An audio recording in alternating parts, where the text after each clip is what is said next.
Questions to the Prime Minister. Mr. Virendra Sharma. Thank you, Mr. Speaker. Question number 1, please. The Prime Minister. Thank you, Mr. Speaker. Mr. Speaker, may I first say that the UK is deeply concerned about rising tensions between India and Pakistan and urgently calls for restraint on both sides to avoid further escalation. We're in regular contact with both countries, urging dialogue and diplomatic solutions to ensure regional stability. We're working closely with international partners, including through the UN Security Council, to de-escalate tensions and are monitoring developments closely and considering implications for British nationals. Mr. Speaker, I understand that Eve Griffith-Okai in your office retires at the end of the week. She has worked for 4 speakers, and I'm sure the whole House will want to join me in wishing her the very best for the future.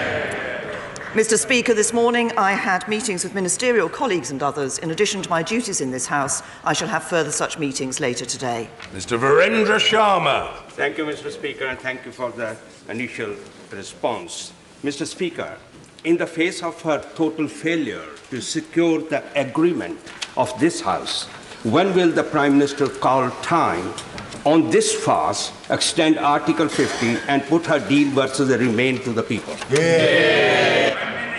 First of all, can I say to the honourable gentleman, I made a statement in the House yesterday and answered 82 questions in the House yesterday on these issues. We will be bringing a meaningful vote back by the 12th of March. As I said yesterday, if that meaningful vote is rejected again by the House, then we would then, on the 13th of March, have a vote in this House on whether or not this House accepts leaving without a deal on the 29th of March. And if that is then, if the House rejects leaving without a deal on the 29th of March, then there would be a vote on a short, limited extension to Article 50. But on his final point, I continue to believe that actually it is right for us to deliver on the result of the referendum that took place in 2016. Julian Knight. Thank you, Mr. Speaker. The 2017 Birmingham bin strike led to mass fly tipping across the borough border in my beautiful town of Solihull. With the threat of another strike ever present, will the Prime Minister join me in urging Birmingham Council to do what often seems beyond it? Be a good neighbour, sort out these strikes, which seem just a taster for what would happen under a hard-left Labour government. Well, can I say to my honourable friend, obviously this is a matter for Birmingham City Council to resolve, for Labour-controlled Birmingham City Council to resolve. Rubbish piling up on the streets because of the failure of a Labour council to get a grip. I think not only does it show what a hard-left Labour government would be like, it also shows all of us that under Labour councils you pay more and get less. Thank you, Mr. Speaker. There is an urgent question coming up on Kashmir, but just to say this, that from our side of the House, we strongly support dialogue, rapid dialogue between India and Pakistan in order to reduce the conflict, reduce the tensions and deal with the root causes of it before more lives are lost. I also join the Prime Minister, Mr. Speaker, in wishing Eve a very happy retirement. She's been absolutely brilliant in your office, and over many years of people rushing in and out of your office making totally unreasonable demands, she's always sorted it out. So could you pass on to her the thanks of lots and lots of backbenchers over many, many years? Mr. Speaker, the Bank of England forecasts that growth for this year will be the slowest in over a decade. Does the Prime Minister blame her shambolic handling of Brexit or her failed austerity policies for this damaging failure? Well, can I say to the right honourable gentleman, first I think he should have seen the report that actually showed that the expectation is that we will have higher growth in this country over the coming year than they will have in Germany.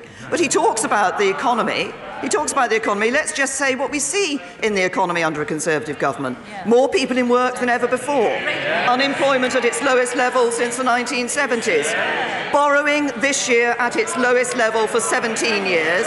And the largest monthly surplus on record. Conservatives delivering more jobs, healthier finances, an economy fit for the future.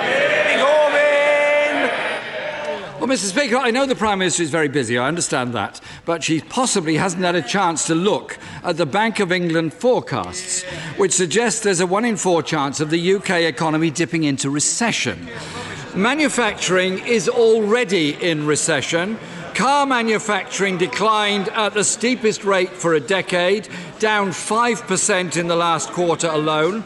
Honda, Jaguar, Land Rover and Nissan have either announced cuts to jobs or investment in recent months. Does the Prime Minister blame her shambolic Brexit or her government's lack of industrial strategy for this very sad state of affairs? Yes, the right honourable gentleman. I've just explained to him what we see in positives of this under this government in relation to this economy and the consistent growth quarter by quarter that we have seen in our economy under this government. And what do we know would be worst thing for the economy in this country? It would be a run on the pound, capital flight, and 1,000 billion of borrowing under a Labour government. Jeremy Corbyn! Mr. Speaker, as manufacturing industry declines, it's skilled, well-paid jobs that are lost. But the Prime Minister is right, there is something that's increasing, and that is the income of the top fifth richest people in this country, which went up by 4.7% last year, while incomes of the poorest fell by 1.6%. With the poorest people worse off, will the Prime Minister now commit to ending the benefit freeze, or does she believe that rising poverty is a price worth paying? Well, perhaps it might help again to look at some of the facts. The top 1% are paying 28% of income tax. That's higher than at any time under a Labour government. Income inequality is lower than that we inherited from a Labour government. And the lowest earners saw their fastest pay rise in 20 years through the national minimum living wage. That's Conservatives building a fairer society and delivering for everyone. Jeremy Corbyn! Some of us cannot forget it was the Conservative Party that so opposed the principle of the national minimum wage from the very beginning. But, Mr. Speaker, the government could perhaps start tackling the scourge of low pay in their own departments. The Business and Justice departments pay some of their central London workers as little as £7.83 per hour. And they've been on strike again this week, hoping to get a London living wage. Could the Prime Minister intervene and make sure they do get the London living wage so they can continue doing their very valuable work for both of those departments? Low pay, Mr. Speaker, means many workers have to claim universal credit just to make ends meet. This month, the Work and Pensions Secretary admitted that universal credit is driving people to food banks. Isn't it time to stop the rollout and get it right? Or does she believe that rising poverty is a price worth paying? No. Yes. I'm not sure whether the right honourable gentleman was repeating his previous question, but can I just say to the right honourable gentleman, first of all, he talks about universal credit. What we have said with universal credit is that as we roll it out, we have made changes to it, as we have seen how it has been operating. In my first months as Prime Minister, we cut the taper rate so people could keep more of what they earn. Since then, we've increased allowances to 100% of a full monthly payment. We've scrapped the 7 waiting days that means that people get their money sooner, and we've brought in a 2-week overlap for those people who are on housing benefit. The question is why, when we were making all those changes to universal credit to benefit the people who are getting universal credit, did the Labour Party oppose every single one of them? Jeremy Corbyn! Can I just give one example, Mr. Speaker, of what's happening? Take, for example, the food bank in Hastings, represented by the DWP Secretary. Its demand has gone up by 80% after universal credit was rolled out. And the Trussell Trust reports that a significant proportion of referrals are relating to benefit changes, delays or sanctions, a huge increase in food bank uses. Mr. Speaker, 4.1 million of our children are growing up in poverty. Last week, the Resolution Foundation said that UK child poverty was on course to hit record levels. Will the Prime Minister take action to prevent this? Will she start by ending the two-child limit? Will she end the benefit cap? Will she restore the 1,000 Sure Start centres that have been lost under her government? What I say to the right honourable gentleman, as we look at the welfare system, what we want to ensure is that we have a welfare system that is fair to those who need to use the welfare system, but is also fair to all those people, those hard-working taxpayers, whose taxes actually go to pay for the welfare system. He talks about child poverty. Absolute child poverty is at a record low, and we know that a child growing up in a home where all the adults work is around 5 times less likely to be in poverty than a home where nobody works. And under this government, the number of children in workless households is at a record low. So when he stands up, will he recognise that work is the best route out of poverty? And will he recognise that while we're talking of work, he should welcome the fact that we now have more people in work than ever before? 3.5 million more people than in 2010. Well, Mr. Speaker, it clearly isn't working because so many people who are themselves working very hard, sometimes doing 2 or even 3 jobs, have to access food banks just to feed their children. She used to talk about the just about managing. Well, they're not managing anymore. Income inequality is up. In-work poverty, up. Child poverty, up. Pensioner poverty, up. Homelessness, up. Mr. Speaker, austerity is clearly not over. People on low incomes are getting poorer, while those at the top are getting richer. The economy is slowing, manufacturing is in recession, and this government's shambolic handling of Brexit. The right honourable gentleman will not be shouted down. It isn't going to happen. The attempt is foolish. It demeans the House. Stop it. Grow up. Jeremy Corbyn. Speaker, austerity is clearly not over. People on low income are getting poorer, while those at the top get richer. The economy is slowing, manufacturing is in recession, and this government's shambolic handling of Brexit is compounding years of damaging austerity. Their policies are driving people to food banks and poverty in the 5th richest economy on this planet. Are any of these burning injustices a priority for the Prime Minister? Right honourable gentleman, manufacturing is not in recession. Can I say to the right honourable gentleman that it is not the case. It is not the case of what he says about the lowest earners. As I said earlier, if he'd listened to my answer, the lowest earners have seen the highest rise in their pay for 20 years as a result of the introduction of the national living wage. The national living wage introduced by a Conservative-led government. And if he's talking about actually helping people who are in work, let's talk about the fact that we've cut income tax to help people keep more of what they earn. We've frozen fuel duty, so we're helping people where the car is a necessity, not a luxury. Since 2010, those measures have saved working people £6,500. From the way the right honourable gentleman talks, you'd have thought that he would have supported them.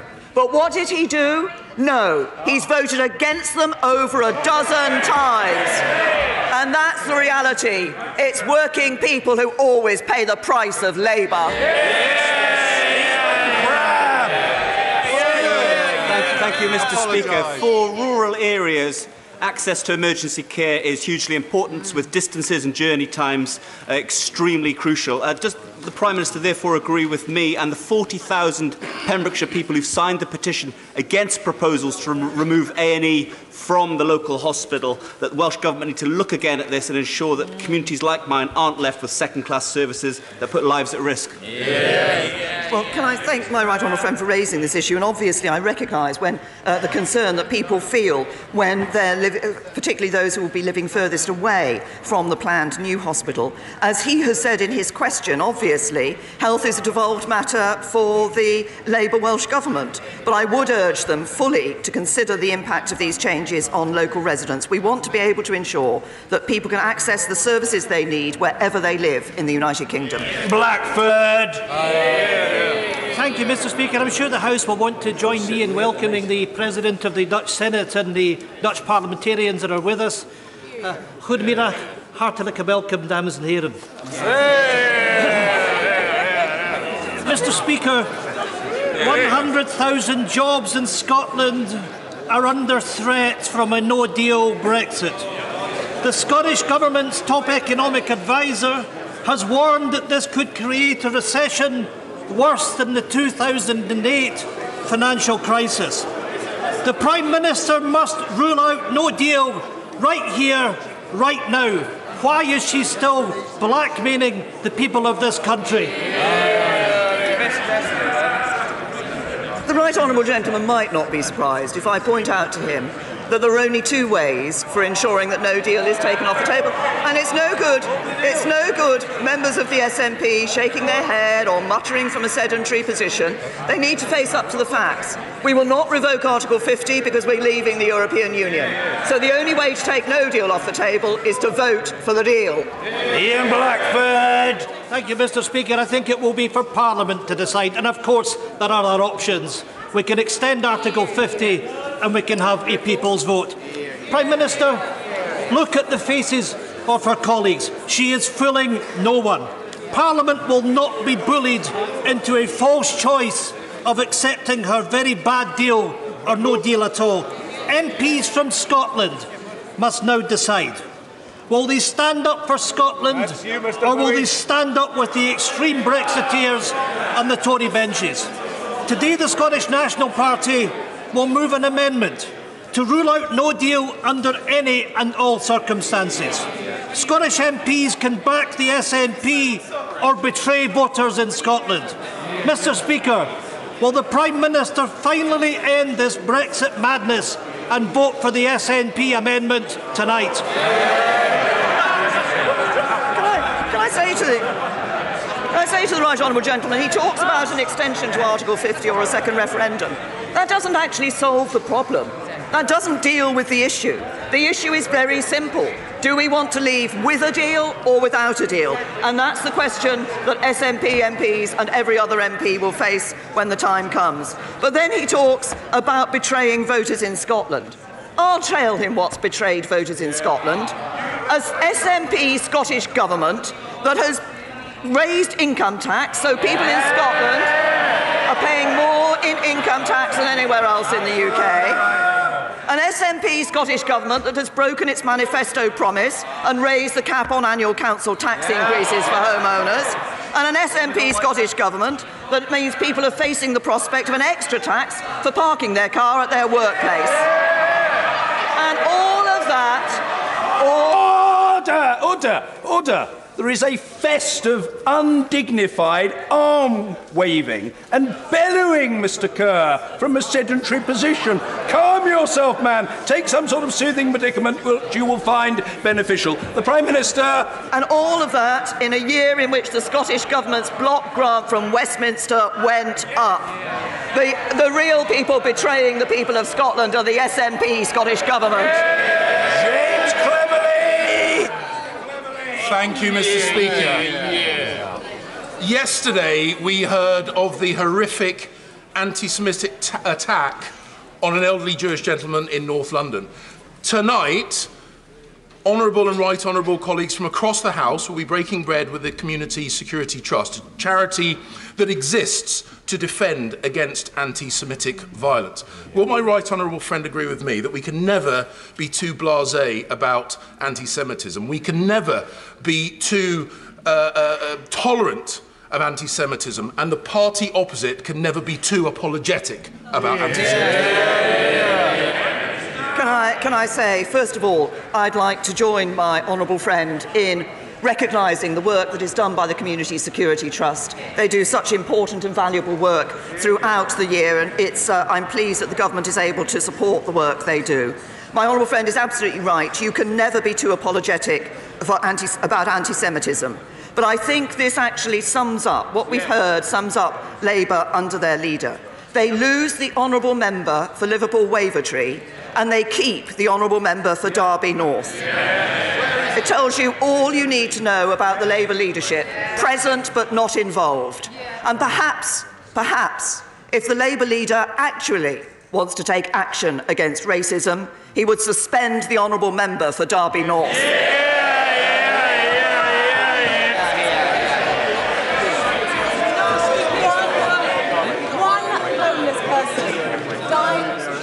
Order. The honourable lady must be heard. Layla Moran. Mr. Speaker, one homeless person dying on our streets is enough for a national shame. Yet the latest figures show that in 2017 there were nearly 600. And in that same year, the Vagrancy Act was used over 1,000 times to drag homeless people before our courts. Crisis, Centrepoint, St Mungo's and MPs on both sides of this House are agreed it's time to scrap this law. Would the Prime Minister consider meeting with us and the charity so we can make the case for why we shouldn't wait one more day? Hear. I say to the honourable lady, as I think I indicated in the Prime Minister's questions in answer to questions last week, we have seen, certainly in terms of the number of people sleeping on our streets, we've seen those numbers down for the first time in 8 years. But of course, there is more to do on that issue, on the wider issue of homelessness. There's more to do in terms of building more homes, and we are doing that. But I will ensure that the relevant minister from the relevant department meets the honourable lady to discuss this. Mr. Robert Neal. Thank you, Mr. Speaker. Residents in North Point House, in my constituency in Bromley, have ACM cladding on their building. They are paying out £5,000 a week for a waking watch. Repairs, remediation will cost £3 million. They have a fire brigade enforcement notice expiring on the 30th of April. The flats are valueless. They cannot raise the money against them. The freeholders and the developer, despite personal intervention by the Secretary of State, for which I am grateful, refuse to accept liability. Under those circumstances, will the government accept it may be necessary to intervene directly to ensure that those innocent flat owners are not out of pocket? Well, can I say to my honourable friend, first of all, he's obviously raised a very important issue, and I know, as he said, he's been in touch with the Ministry of Housing, Communities and Local Government and also with the Treasury about this. We, as I've said previously, we do fully expect building owners in the private sector to take action, make sure appropriate safety measures are in place and not to pass costs on to leaseholders. And we've written to all relevant building owners reminding them of their responsibilities. They must do the right thing, and if they don't, we're not ruling anything out. I would also point out to my honourable friend that local authorities have the power to complete works and recover the costs from the private owners of high-rise residential buildings. But I'm sure that a minister from the MHCLG would be happy to meet with my honourable friend to continue to discuss this matter to ensure that the residents are given the peace of mind they need by the action being taken. Caroline Lucas. Thank you, Mr. Speaker. In the event of a no-deal Brexit, the government has just decided that imports of medical supplies are to be handled by the same company that forced hundreds of restaurants to close because it was incapable of delivering chicken to KFC. It is literally horrifying that the PM's stubbornness is literally putting people's lives at risk through bargain bucket supply deals. So what guarantee can she give to patients who are watching us now, looking at this pantomime and farce in this House now? What guarantee can she give that they will be able to get their vital medicines when they need them in the event of that no-deal Brexit? I say to the honourable lady that the Department for Health and Social Care is taking the steps necessary to ensure that medicines are available. We've been clear before that it is not necessary and patients should not be stockpiling medicines. The medicines will be available. But if the honourable lady is so concerned about the impact of no deal, then it's no good the honourable lady shaking her head. There is a very simple answer. If she doesn't want no deal, she should support the deal. Robert Halfon. Thank you, Mr. Speaker. The Sun newspaper reported yesterday of a £1.6 billion post-EU fund for deprived areas in the north, predominantly held by opposition MPs. Will my right honourable friend ensure that this fund is available to constituencies like mine in Harlow, where we have significant deprivation and disadvantage? First of all, can I say to my right honourable friend, we will be introducing a fund to ensure our towns can grow and prosper, and the details of this will be announced in due course by my right honourable friend, the Communities Secretary. But I can confirm to my right honourable friend that Harlow and indeed other towns across England will be able to bring forward ambitious plans to help transform their communities. And of course we'll be working with the devolved administrations and working in Northern Ireland to ensure that towns in Wales, Scotland and Northern Ireland also benefit from town deals. Sir David Crosby. As a former shop steward and works convener, I completely understand the need to approach the cliff edge in order to secure a deal. But rational negotiators never go to the edge, hold hands and jump into the abyss. So when will the Prime Minister recognise that constructive discussions should take place without the nuclear option of mutually assured destruction? Saying to the honourable gentleman, constructive discussions are taking place. This House was clear what it wanted to see changed in relation to the withdrawal agreement and the package, the deal that we had brought back from the European Union, and we're making progress and having exactly the constructive discussions he's talking about. George Freeman. Mr. Speaker, public trust in politics is dangerously low. Failing to honour and deliver the EU referendum result cannot be an option. I campaign to remain, but I'm 100% committed to leaving. The question is how. Most of my voters in mid-Norfolk said they wanted to be in the common market, not a political union. Given the clear warnings from the life science and agriculture sectors, key industries in Norfolk, about the danger of no deal, could I welcome the Prime Minister's decision to give this sovereign House the vote and ask that if the House votes against, she'll look at EFTA instead of the backstop, giving us the common market 2.0 that most British voters want. Say to my honourable friend, as I said yesterday in the answer to questions, I think it was in answer to a question from our right honourable friend, the member for Harlow, the first aim of the government, and my first aim, is to bring back a meaningful vote that can command support across the House, such that we are able to leave with a deal. And the arrangements within the political declaration, I believe, have significant benefits in relation to issues such as customs, but they also provide for us to have an independent trade policy and to bring an end to free movement. And my honourable friend talks about trust in politics. I believe those were important elements of what people voted for in 2016, and it's important that we deliver on that. Helen Hayes. Thank you, Mr. Speaker. The Prime Minister previously committed to a meaningful vote on her Brexit deal, but had to be forced by the courts to hold it. She then committed to that meaningful vote in December, but pulled it at the last minute. And when her deal fell, to the worst government defeat in history, instead of listening to MPs, she carried on regardless. So I ask the Prime Minister, what guarantee will she give this House, other than her word, that we will be able to vote to stop a no-deal Brexit before the 29th of March? Can I say to the honourable lady, I set out clearly in my statement yesterday, I have repeated it in answer to a question today, the process that the government will follow. We want to leave, the government policy is to leave with a deal. We are working to ensure that we can bring back that deal. She talks about the rejection of the meaningful vote and not listening to Parliament. Actually, the constructive discussions I'm having with the European Union at the moment are exactly about listening to Parliament, because on the 29th, well, it's all very well the Shadow Trade Secretary shouting nonsense. He might not have noticed that on the 29th of January, this House voted by a majority to say what it wanted to see changed in the withdrawal agreement, and that's what we're working on. Sir John Hayes. Thank you, Mr. Speaker. Little moves us more than the death of a child, and for bereaved parents, that grief is beyond words. Actions speak louder, which is why I've championed, inspired by the Honourable Lady from Swansea East, the Children's Funeral Fund.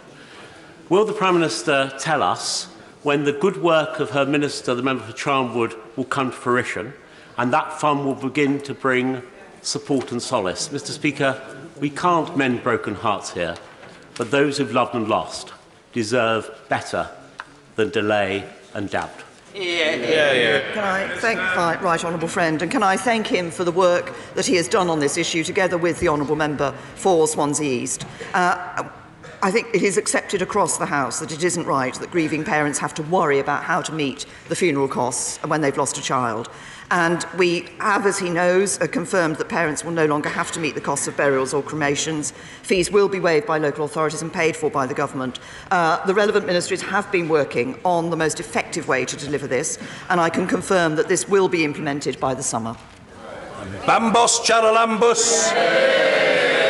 Thank you, Mr. Speaker. In the last few months in my constituency, a 98-year-old man was killed in an aggravated burglary. An Asian couple were robbed, held hostage and beaten in their home. School children were mugged at knife point, and a spate of burglaries have been committed across Enfield Southgate. My constituents do not feel safe. Does the Prime Minister recognise the severe consequences of underfunding our police service, and will she commit to restoring funding for community policing to pre-2010 levels? To the honourable gentleman, of course, we recognise concerns that there are about serious violence. It's why my right honourable friend, the Home Secretary, has brought forward things like the Offensive Weapons Bill, the Serious Violence Strategy, setting up the Serious Violence Task Force. In relation to funding for the police, the Metropolitan Police will receive up to £2.5 billion in funding in 2019-20. That's an increase of up to £172 million on 2018-2019. But if he also wants to ask questions about funding for police in London, perhaps he should speak to the Labour Mayor of London. Justine Greening. Thank you, Mr. Speaker. With the government's review of higher education still underway, does the Prime Minister agree that the reintroduction of maintenance grants would be one outcome that could clearly aid social mobility for more disadvantaged students? Can I say to my right honourable friend, first of all, I recognise that she has been a huge champion for social mobility and continues to be championing social mobility. She is asking me to provide a solution in relation to higher education funding and student finance before the Auger report has been received and has been published. All I can do is assure her that obviously the work has been going on by Philip Auger and his panel in relation to looking at this, and we will look very seriously at the proposals they bring forward. Mr. Stephen Hepburn. In my constituency of Jarrow, there's a wonderful young lady, 4-year-old Harriet Corr, whose life would improve dramatically if she had access to the cystic fibrosis drug Ocrambi. It's available in Ireland and many other European countries and is due to become available in Scotland. Will the Prime Minister intervene personally in the negotiations between the NHS and Vertex to ensure that Harriet's family are not forced to leave the home and move elsewhere, along with many other families in the country? Can I say to the honourable gentleman, obviously I'm sure the whole House will recognise the concerns of Harriet and her family in relation to this issue. We do want to ensure that patients have access to the most effective and innovative medicines, but obviously at a price that represents value to the NHS. And NHS England has proposed its best ever offer for a drug, and this offer is the largest ever commitment of its kind in the 70-year history of the NHS. It would guarantee immediate and expanded access to both Ocambi and the drug Calideco for patients who need it. We've been following closely the discussions. The Secretary of State for Health and Social Care has offered a meeting with the global CEO of Vertex, NHS England and NICE in an effort to move this forward for the benefit of patients. John Whittingdale. Is my right friend aware that 5 years ago today, Russian special forces seized the government buildings in Crimea and raised the Russian flag? Will my right friend confirm that the UK government remains committed to the restoration of Ukrainian sovereignty over Crimea, and will she look at strengthening sanctions against Russia until that can be achieved? I'm very happy to give that confirmation to my right honourable friend. This was an illegal annexation of Crimea by Russia, and we have been doing everything in relation to sanctions that we can to ensure that the appropriate sanctions are imposed that will have an impact. We have been one of the voices around the EU Council table that has been advocating at every stage, not just the rollover of sanctions, but ensuring that as we look at the actions of Russia here and elsewhere, we enhance those sanctions and rightfully put pressure finger on those who are responsible. Angela Crawley. Mr Speaker, the Scottish Government have used their powers to increase carers' allowance to the level of job seekers' allowance. Yet, because carers' allowance is regarded as income under universal credit, this top-up is being undermined. Can I ask the Prime Minister, if carers' allowance is meant to help cover the extra costs incurred by providing care, then why are carers on universal credit being penalised? Good question, Angela. The Honourable Lady will know full well the way in which universal credit operates in order to encourage people to come into work, but I will, in relation to this matter, I will ask the Minister in the relevant department to write to her. Kapow! Thank you, Mr Speaker. Thousands of young girls, including sadly some from Taunton Deane, are purchasing so-called quick-fix diet and detox products, often endorsed by celebrities on social media, and these celebrities can be paid thousands of pounds for doing this. NHS chiefs say that some of these products can have highly detrimental health effects and are heaping work on our mental health services. So in Eating Disorder Week and following the excellent Westminster Hall debate by my right honourable friend this morning from Angus, would the Prime Minister agree with me that this irresponsible and unsafe endorsement of these products should be addressed? Can I say to my honourable friend, she's raised a very important issue, and I'm sure all members of this House have had constituency cases where they've seen the impact that eating disorders can have on individuals, but also on their families and friends, and that impact can be devastating. Obviously, the government has been taking steps over the last few years. We've invested 150 million, we announced that in 2014, to expand eating disorder community-based care for children and young people, and as a result, 70 dedicated new or extended community services offer care. But my honourable friend has raised a very important issue, which is about how young people may be encouraged to take products because of their celebrity endorsement, and the celebrities who are doing that should think very carefully about the impact that these products can have in having that effect of eating disorders, which devastates these lives. Mr. Nigel Dodds. Mr Speaker, the Prime Minister and indeed the entire House knows the conditions under which her withdrawal agreement will have a majority. And the whole House and indeed the country now knows that as a result of yesterday's events, the prospects of the Prime Minister being able to achieve the necessary changes have been undermined and her negotiating position has been weakened. I mean, that's the reality of the situation. And can we have an assurance in terms of any possible extension? And I'd be interested to know what the Prime Minister thinks the purpose of the extension would be. But can we be assured that she will continue to focus on getting those legally binding changes? And hopefully during any future negotiation, she will not be undermined in the way that she has been so far. Can I say to the right honourable... Can I say to the right honourable gentleman, first of all, we are continuing to press for those legally binding changes. Those are the discussions we've been having with the European Commission. It is what I have spoken to every European Union leader about over the last 10 days or so. It's what I was speaking to people about at Sharm el-Sheikh over the weekend as well. He talks about the extension to Article 50. Can I be very clear again? The government doesn't want to extend Article 50. The government's policy is to get the legally binding changes so a deal can be brought back to this House and this House can support the deal and we can leave on the 29th of March with a deal. Dan Main. Thank you very much, Mr. Speaker. Unlike some ministers who cannot normally take the view of the Prime Minister as being her word and being binding, I do take the Prime Minister's word as being binding. Can I ask that the Prime Minister reiterates our manifesto commitment to leave with a deal or to leave with no deal? And that is our commitment. Can I say to my honourable friend that indeed we have, and I've always said no deal is better than a bad deal. I think we've actually got a good deal from the European Union. It provides for citizens' rights, it provides certainty for business with the implementation period, it ensures that we have in the political declaration the arrangements for customs in the future for no tariffs, no quotas, no rules of origin, and it covers a number of other areas that I think will be positive, will indeed be positive for this country. There is an issue that the House wants to see changed. That's what we're working on in relation to the Northern Ireland backstop. I want us to leave with a deal. I want to be able to bring back a deal that this House can support. Mary Rimmer. Thank you, Mr. Speaker. Violet Grace Ewins was walking home from nursery with her grandma on March the 24th, 2017. She was hit by a stolen car driven erratically at 83 miles an hour in a 30-mile zone. The driver and his accomplice immediately left the scene, the driver absconding the country. Tragically, 4-year-old Violet Grace died in her parents' arms the following day, and her grandma suffers with life-changing injuries. The offenders have since been sentenced to tariffs that do not fit the gravity of the crimes.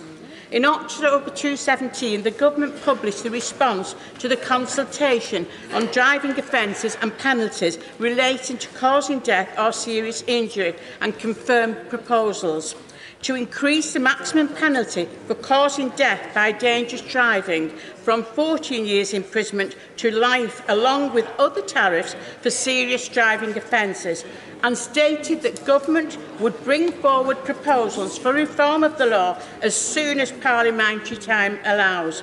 Today, after just 1 week, the public petition Violet Grace's Law stands at more than 74,000.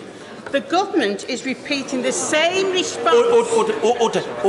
Order. This is a matter of the utmost sensitivity. I respect that, and that's why I'm allowing the Honourable Lady to go way beyond the normal length. But she must now put a question with a question mark. One sentence to wrap it up very well. Thank you. Mary Rimmer. Prime Minister, when does the government truly intend to bring the proposals for the reform of the law? Can I say to the Honourable Lady, first of all, I'm sure that the feelings of the whole House will be with Violet Grace's family at this terrible tragedy that has occurred. And I know from a constituency case that I had the concern that parents and family members and others have when they see somebody who has caused a death in this way by their driving being sentenced to a tariff which they feel is less than it should be. The government has taken this very seriously. That's why we've had the consultation, and we will indeed bring forward our proposals when parliamentary time does allow. But I will ask a minister to meet with the Honourable Lady to discuss this matter with her. Thank you. Mr. Peter Bone. Thank you, Mr. Speaker. I don't know whether you were as surprised as I was yesterday that yet again the media had verbatim reports of the Cabinet meeting straight after. In fact, they referred to colleagues in front of me as kamikaze pilots. Prime Minister, to sort this issue out, would it just be easier to televise Cabinet meetings?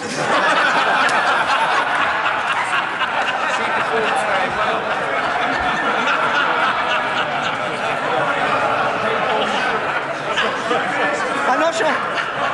I want to hear the Prime Minister's answer. This is a very important question. Let's hear the answer. The Prime Minister. Can I say, Mr. Speaker, I wasn't sure when you were doing a thumbs up when that was after that question, was whether that indicated that you had a view on the televising of Cabinet meetings or not. Can I say to my honourable friend, he has tried various ways to approach this issue. I seem to remember last time he asked me this question, it wasn't about televising Cabinet, it was actually about sending his CV in to be a Cabinet Minister. Perhaps these are linked. Perhaps he wants to sit round the Cabinet table and be on the television all the time. Well, we never knew that the Honourable Gentleman, the member for Wellingborough, had such ambitions, but maybe it lurks within him. Who knows? For my own part, I was merely acknowledging welcome and friendly visitors to the House. Order.